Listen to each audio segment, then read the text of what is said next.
अस्सलाम वालेकुम। अपने चैनल पर हम आपको खुशामदीद कहते हैं। हर रोज़ एक नई कहानी को सुनने के लिए हमारे चैनल को सब्सक्राइब कर लें और कहानी को मुकम्मल सुनें। शुक्रिया। रात का दूसरा पहर चल रहा था। मैं गहरी नींद में थी जब किसी आवाज़ के तहत मेरी आंख खुली थी। अमूमन तो मेरे शौहर घर पर ही होते थे, लेकिन इन दौरान इनका काम ज़्यादा था, जिसके बायस इन्हें दूसरे शहर जाना पड़ रहा था। घर पर सब मौजूद थे सिवाय मेरे शौहर के। मुझे अजीब सी घबराहट होने लगी थी। मैं जानती थी कि ये आवाज़ किसकी है। यकीनन मेरे ससुर ऊपर छत पर गए होंगे। ये इनके रोज़ का अमल था। रोज़ाना आधी रात को वो ऊपर जाते थे और फिर जब वापस आते थे तो पसीने से शराबूर होते थे। ये बात मुझे समझ में नहीं आती थी कि आखिर वो ऊपर करने क्या जाते हैं।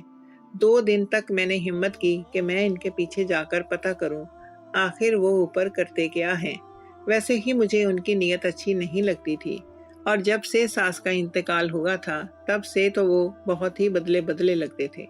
ऐसा लगता था कि कभी भी कुछ भी कर जाएंगे, और अभी भी मुझे यही लग रहा था कि वो ऊपर कोई गलत काम करते हैं। बराबर में रहती नसरीन आंटी पर मुझे हमेशा से शक रहा था, और बाकी इनसे बहुत अच्छी सलाम दुआ थी। अम्मा को वो अपनी बहन मानती थी, इसी गर्ज से वो हमारे घर चक्कर लगाती रहती थी, और अब्बा से इनकी सलाम दुआ बिल्कुल एक साली और बहनोई जैसी थी, और यही चीज़ मुझे खतरे की अलामत लगती थी। कहने को तो दोनों की उम्र 45 या 50 साल थी, लेकिन इनकी हरकतें बहुत ही वाहियात थीं। अभी भी मुझे मालूम था कि ऊपर क्या हो रहा होगा। दबे अल्फाजों में मैंने अपने शौहर से भी इसका तज़किरा किया था, लेकिन इनको मेरी बात हमेशा मजाक ही लगती थी। वो कहते थे कि तुम तो पागल हो, फजूल में अब्बू पर शक करती हो।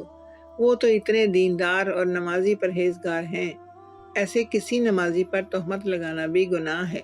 मैं भी जानती थी कि इनके बाप हैं, औलाद को तो अपने बाप का बुरा लगना ही है, लेकिन मैं तो इनकी बहू थी ना, मुझे हर चीज़ दिखती थी। अगर अब्बू जज्बात में आकर नसरीन आंटी के साथ कुछ गलत कर देते तो बदनामी हमारी ही होनी थी।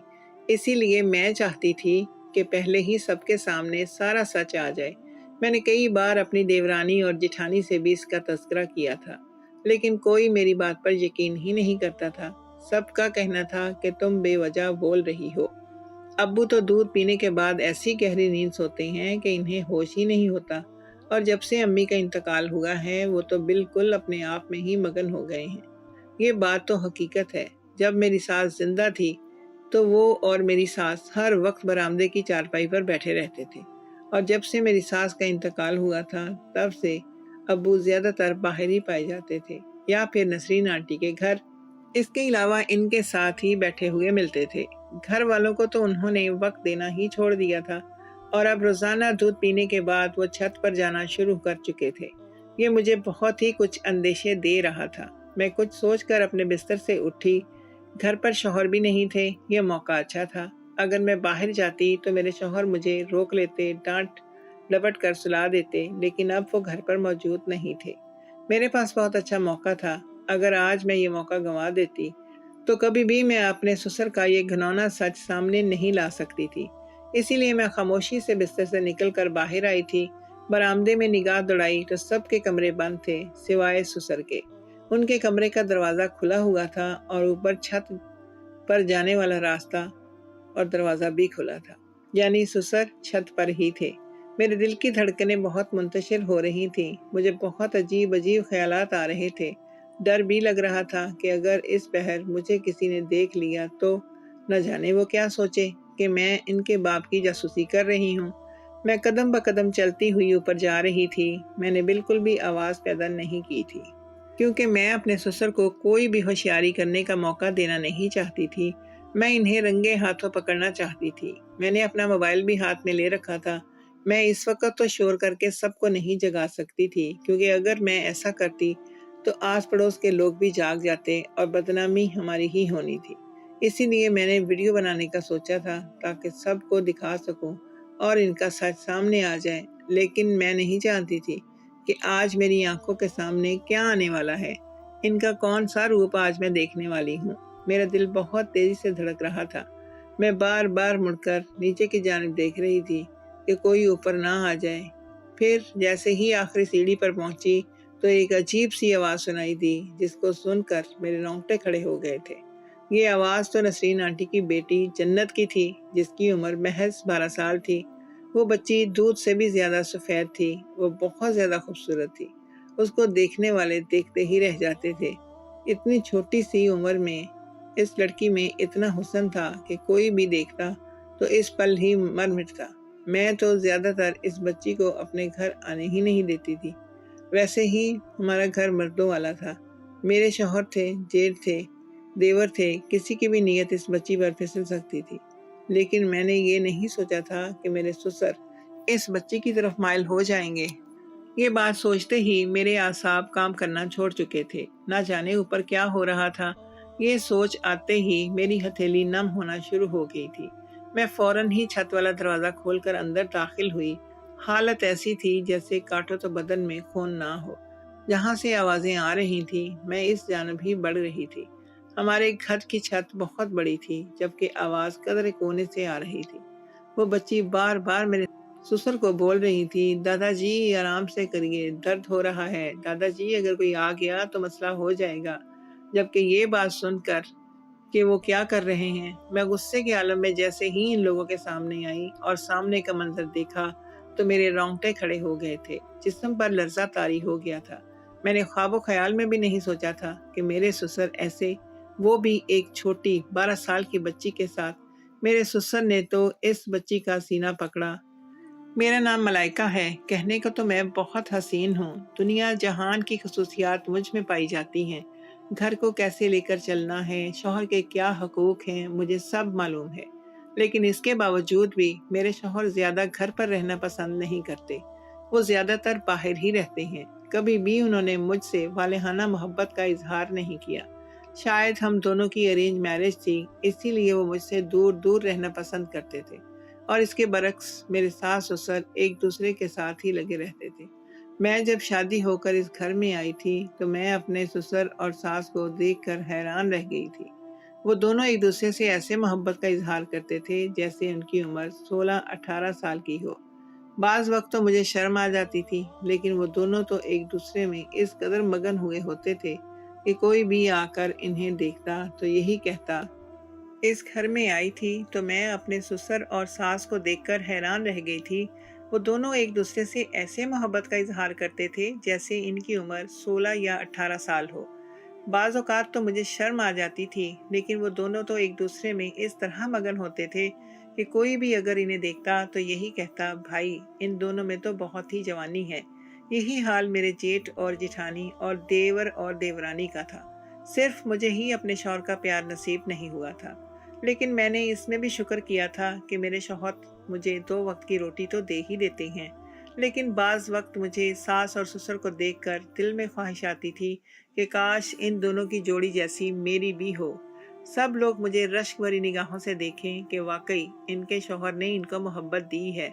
लेकिन मेरे शौहर तो ऐसा करते ही नहीं थे। एक रोज़ मेरी सास बारिश में नहा रही थी। हम सब भी बाहर निकल आए थे, लेकिन अचानक ही मेरे ससुर अपने कमरे से बाहर आए और इनके सर पर टॉवल डालते हुए बोले, कशमाला बेगम, ये आप क्या कर रही हैं? बीमार हो जाएंगी। वैसे ही आपकी तबीयत ठीक नहीं रहती, हद करती हैं आप बाज़ वक्त। वो ये कहते ही उन्होंने उनको अपने सीने से लगाया था और ज़बरदस्ती करके कमरे में ले गए थे। ये एक वाहद पल था जब मुझे इनसे कुदरती जलन महसूस हुई थी। मेरी देवरानी और जिठानी तो इन्हें देखकर मुस्कुरा रही थीं, लेकिन मेरे दिल में भांबड़ जल उठे थे। न जाने क्यों मेरे शौहर ऐसे नहीं थे। ये सोच आते ही मेरा दिल राख हो गया था, लेकिन मैं कुछ नहीं कर सकती थी। कमरे में आकर मैं उस दिन बहुत रोई थी कि मुझे ऐसा शौहर नसीब क्यों हुआ है। जबकि अगले दिन ही मैंने अपने ससुर को देखा था। वो अपनी बीवी के लिए दवाइयाँ लेकर आए थे और उन्हें अपने हाथों से खिला रहे थे। जबकि मेरा दिल चाहता था कि मैं इन दोनों को कहूँ कि जो भी आशिकी करनी है अपने कमरे में ही किया करो। मेरे सामने आकर ये सब करने की आप लोगों को ज़रूरत नहीं है। लेकिन मैं कुछ ऐसा नहीं कर सकती थी। वो कोई देवरानी या मेरे छोटे बच्चे थोड़ी थे, बल्कि वो तो सास और ससुर थे। उनकी इज्जत हम सब पर फ़र्ज थी। और मेरे शौहर ने तो सख्ती से कहा हुआ था कि मेरे माँ बाप की तरफ से अगर मुझे कोई भी शिकायत मिली तो याद रखना, तुम्हारा इस ख़ानदान में आखिरी दिन होगा। जबकि मैंने फ़ौरन ही तौबा की थी कि मैं अपनी सास और ससुर के मुँह लगूँ। कुछ वक्त गुजरने के बाद मेरी सास की तबीयत बहुत ख़राब रहने लगी थी और इस दिन जब मैंने अपने ससुर को देखती थी तो मुझे इनकी मोहब्बत पर रश्क आता था। वो ऐसे पागलों की तरह इनकी खिदमत करते थे कि मैं देखकर हैरान रह जाती थी। उनका वालेहानापन, उनकी मोहब्बत करने का अंदाज़, उनका इजहार करना सब ही निराला था। जबकि मेरी सास महज मुस्कुराती रहती थी। वो कभी इन्हें नहीं झिड़कती थी, बल्कि इनके सीने से ही लगी रहती थी।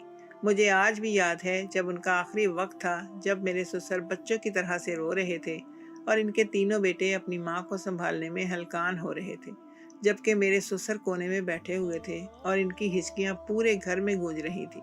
अचानक ही मेरी सास ने इन्हें इशारे से अपने करीब आने का बोला था, जबकि मेरे ससुर फौरन ही नफ़ी में सर हिलाने लगे थे। वो करीब आना ही नहीं चाहते थे क्योंकि वो समझ गए थे कि मेरी बीवी जाने वाली है। लेकिन जब उन्होंने अपने शौहर को दोनों हाथों से बुलाया तो वो इनकार ना कर पाए और फौरन ही इनके करीब चले गए थे, जबकि मेरी सास इनकी ही गोद में सर रखकर दम तोड़ चुकी थी। और वो एक पल था जब हमारे घर में कयामत आई थी और मैंने अपने ससुर का रोना देखा था। उनके रोने का अंदाज ऐसा था कि मेरी भी आंखें भर आई थी। मैं दिल ही दिल में मलाल कर रही थी। यकीनन इन दोनों मियाँ बीवी को मेरी ही हसद खा गई थी, और वरना तो वो घर में कोई भी ऐसा नहीं था जो मेरे सास ससुर की मोहब्बत को देखकर जलन महसूस करता था। दिन रफ्तार के मुताबिक गुजर रहे थे, लेकिन मेरे ससुर की हालत किसी जिंदा लाश जैसी थी। मेरे शौहर बताते हैं कि जब अम्मी को कब्र में उतारा गया था तो अब्बू इस कब्र में ही लेटे रहे थे कि मैं अकेला इस दुनिया में नहीं रहूँगा, मुझे मेरी कशमाला चाहिए, जबकि उनको बहुत मुश्किल से संभाला गया था। और मैं तो ऐसी मोहब्बत सुनकर निहाल हो गई थी कि वाकई मोहब्बत हो तो मेरे ससुर जैसी। वो बिल्कुल ही चुप हो गए थे, ना किसी से बात करते थे, ना ही ज़्यादा खाते पीते थे, जबकि मेरे शौहर और इनके दोनों भाई बहुत परेशान थे। हर वक्त अपने बाप के साथ ही लगे रहते थे। इन्हें समझाते थे कि देखें, अगर आपको कुछ हो गया तो हमारा क्या होगा? आप हमें क्यों यतीम करना चाहते हैं? जबकि मुझे भी अपने ससुर से अब हमदर्दी होने लगी थी। मेरे दिल में भी ये ख्याल आता था कि बुजुर्ग का घर में होना बेहद ज़रूरी है। अगर इन्हें कुछ हो गया तो वाकई हमारा सरपरस्त कोई नहीं रहेगा। लेकिन वो तो अपना ख्याल रखना ही नहीं चाहते थे। वो साफ कहते थे कि मेरी जोड़ी चली गई है और मैं भी इनके पास ही चला जाऊंगा। अकेले मुझसे रहा नहीं जा रहा। जबकि मेरी आंखें भर आती थीं और इन्हीं दौरान हमारे पड़ोस में रहती नसरीन आंटी घूमने के लिए नारायण कागान गई हुई थी, और जब वो अपने बच्चों समेत वापस आईं और अपनी मुंह बोली बहन के बारे में सुना तो इनकी हालत भी देखने लायक थी। जबकि वो एक वाहद औरत थी जिसके साथ बैठकर अब्बू थोड़ा सा मुस्कुरा लेते थे। हम सबको भी सुकून आ गया था कि उनकी ज़िंदगी में थोड़ी तब्दीली आई है। अगर ऐसा ही रहता तो बहुत जल्द अम्मी के पास ही पहुंच जाते। मेरे शौहर भी इस चीज़ को लेकर बहुत ज़्यादा परेशान थे और मुझसे मेरे शौहर की ये परेशानी बिल्कुल भी देखी नहीं जा रही थी। नसरीन आंटी ने इन्हें बहुत हद तक संभाल लिया था। अब अब्बू इनके घर ही पाए जाते थे। हम लोग उनका दोपहर का खाना बना लेते थे, लेकिन अक्सर वो उनके घर ही खा कर आते थे। नसरीन आंटी के शौहर का इंतकाल भी बहुत पहले ही हो गया था। उनके बहू बेटे भी अलग रहते थे। बस इनके साथ उनकी छोटी बेटी जन्नत रहती थी, जिसकी उम्र 12 साल थी। वो इनकी बहुत ही लाडली औलाद थी। मैंने कभी जन्नत को अपने ससुर के साथ दिन के वक्त नहीं देखा था, इसीलिए मुझे कभी इस बच्ची पर और अपने ससुर पर शक गया ही नहीं था। वैसे भी जन्नत इन्हें दादा कहती थी और मैं भी इस बच्ची को इस रिश्ते से ही देखती थी। लेकिन सब कुछ इतना आसान नहीं होता जितना हम समझ रहे होते हैं। असल हकीकत कुछ और होती है। कुछ रोज़ से मुझे अब्बू के हालात बहुत बदले बदले लग रहे थे। उनका मिजाज, उनके अंदाज, उनकी बात करने का अंदाज सब ही तब्दील हो गया था। वो मेरे साथ, देवरानी के साथ और जिठानी के साथ बहुत ही सर्द रवैया रखते थे। कभी हम इनके आगे खाना रख देते तो झिड़क दिया करते थे और मुझे तो बिल्कुल भी फौकियत नहीं देते थे। मुझे तो बहुत हैरत होती थी कि भला वो ऐसा क्यों करते हैं। आज से पहले तो कभी उन्होंने ऐसा नहीं किया। जब अम्मी हयात थीं तब तो वो सारी बहुओं को सर आंखों पर बिठाते थे। हफ्ते के हफ्ते सारी बहुओं को खर्ची दिया करते थे और राशन वगैरह डलवाते थे। लेकिन अब तो वो बिल्कुल ही बदल से गए थे। बस नसरीन आंटी और उनका घर ही उनका सब कुछ था, और यही चीज़ मुझे बुरी लगती थी। कई बार मैंने लफ्ज़ों लफ्ज़ों में अपनी देवरानी और जिठानी से इसका जिक्र भी करना चाहा, لیکن انہوں نے یہ بول کر بات کو ختم کر دیا کہ یار چھوڑو، ان کی زندگی ہے، ویسے ہی ان کی بیوی اس دنیا میں حیات نہیں ہے، اگر ان کا دل کہیں لگ رہا ہے تو انہیں لگانے دو۔ اپنی دیورانی اور جٹھانی کی بات سن کر میں خاموش ہو جاتی تھی، لیکن میں اکثر یہی بولتی تھی کہ یار کچھ تو گڑبڑ ہے، کچھ تو ہوا ہے، ہمیں دیکھ لینا چاہیے، لیکن کوئی میری سنتا ہی نہیں تھا، اور یہی وجہ تھی جو سب کو برباد کرنے والی تھی۔ کچھ روز سے مجھے رات کے وقت چھت والا دروازہ کھلنے کی آواز آتی اور میں اپنا وہم سمجھ کر دوبارہ سے سو جاتی تھی۔ ہمارا کمرہ بھی زینے کے قریب ہی تھا، اسی لیے آواز بہت آسانی سے آ جاتی تھی، اور میری نیند بھی کچھ کچی تھی، اسی لیے میں جلدی سو نہیں پاتی تھی۔ تھوڑی ہی آہٹ پر میری آنکھ کھل جایا کرتی تھی، اور اب بھی ایسا ہی ہو رہا تھا۔ کچھ تو گڑبڑ تھی، لیکن کوئی میری بات پر یقین ہی نہیں کرتا تھا۔ میں نے اب جاسوسی کرنا شروع کر دی تھی، جیسے ہی آواز آتی تو میں فوراً ہی بھاگ کر باہر آتی تھی، اور باہر میرے سسر دودھ پی کر فوراً ہی اوپر کی طرف چلے جاتے تھے۔ ایک روز تو میں لاؤنج میں ہی بیٹھ گئی تھی اور ان کے آنے کا انتظار کرنے لگی تھی، اور جب وہ نیچے آئے تو ان کا پورا جسم پسینے سے شرابور ہو رہا تھا۔ میرا دماغ مجھے غلط غلط اندیشے دے رہا تھا، لیکن میں ایسا کچھ بھی سوچنا نہیں چاہتی تھی۔ میرے سسر نمازی پرہیزگار شخص تھے، وہ ایک نماز بھی قضا نہیں کرتے تھے، اور وہ ایسی کوئی حرکت نہیں کر سکتے تھے جو زنا کے زمرے میں آتی ہو، لیکن مجھے ایسا ہی لگ رہا تھا، کیونکہ دودھ پی کر جانا اور پھر واپسی پر پسینے سے شرابور ہونا کچھ اچھی علامت نہیں تھی، اور یہی میرے شک کو ہوا دے رہی تھی۔ اسی وجہ سے میں اپنا شک یقین میں بدلنے کی خاطر ان پر کڑی نگاہ رکھے ہوئی تھی، بس مجھے موقع چاہیے تھا۔ میرے شوہر ویسے ہی اپنے کام کے سلسلے میں دوسرے شہر جاتے رہتے تھے، اور اس بار انہیں اسلام آباد جانا تھا۔ پہلے تو میں انہیں روکنا چاہتی تھی، اور ہر بار کی طرح اس بار بھی روکا تھا، لیکن کچھ سوچ کر میں خاموش ہو گئی تھی کہ اگر میرے شوہر جاتے تبھی تو میں اپنے سسر کا سچ سامنے لا سکتی تھی۔